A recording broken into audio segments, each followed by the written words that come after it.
أعوذ بالله من الشيطان الرجيم بسم الله الرحمن الرحيم সম্মানিত গাইস আসসালামু আলাইকুম। আমরা গতকালকে জেনেছি নামাজের মধ্যে মোট সুন্নত 51টি, তার মধ্যে 11টি সুন্নত আমরা জেনেছি। আজকে আপনাদেরকে জানাই দিব 11 সুন্নতের পরে যে বাকি সুন্নতগুলি আছে তার কিছু সুন্নতের অংশ আপনাদেরকে জানাই দিব। তো সম্মানিত গাইস, আজকে আমরা জানবো নামাজে কেরাতের সুন্নাত 60টি। নামাজে কেরাতের সুন্নাত 60টি। 1 নম্বর হচ্ছে প্রথম রাকাতে সানা পড়ার পর পূর্ণ আউযুবিল্লাহ পড়া। প্রথম রাকাতে ছানা পড়ার পর পূর্ণ আউযুবিল্লাহ পড়া।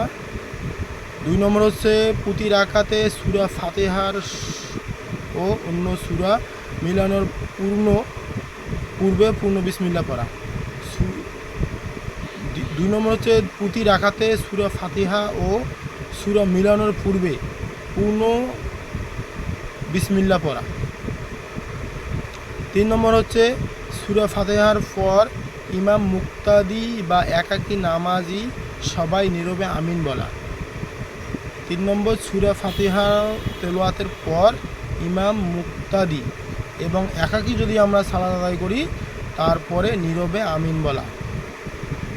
4 নম্বর হচ্ছে ফজর এবং জোহরের নামাজে তিলাওয়াতে মুফাসসাল লম্বা কেরাত অর্থাৎ সূরা হুজুরাত থেকে সূরা বুরুজ পর্যন্ত যে কোনো সূরা পড়া। আসর এবং ইশার নামাজে আউসাতে মুফাসসাল মধ্যম কেরাত অর্থাৎ সূরা তারিক থেকে সূরা বানিয়াহ পর্যন্ত যে কোনো সূরা পড়া। মাগরিবে কিসারে মুফাসসাল ছোট কেরাত অর্থাৎ সূরা জিলজাল থেকে সূরা নাস পর্যন্ত যে কোনো একটি সূরা পড়া অথবা অন্য সূরা থেকে এ পরিমাণ কেরাত পাঠ করা।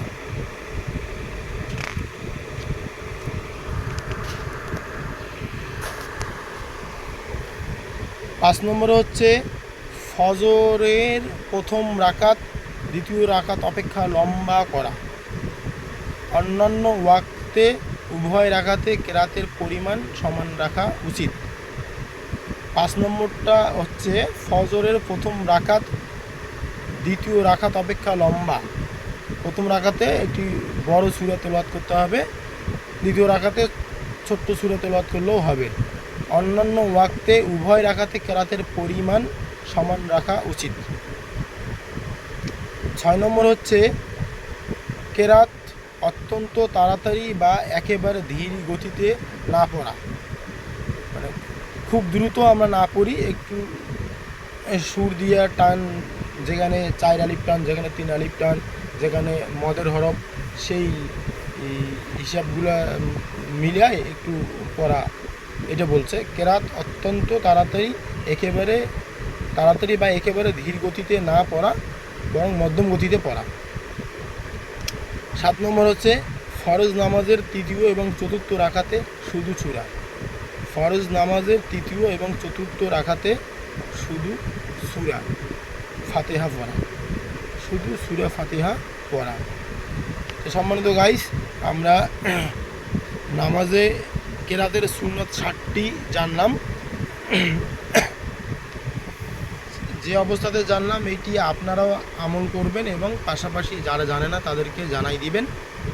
আর আমার এই ভিডিওটি যদি ভালো লাগে তাহলে অবশ্যই আমার এই চ্যানেলটি সাবস্ক্রাইব করবেন, কমেন্টে আপনাদের মতামত জানাবেন, লাইক এবং শেয়ার দিবেন এবং আমার ভুলভ্রান্তিগুলো ক্ষমার সুন্দর দৃষ্টিতে দেখবেন।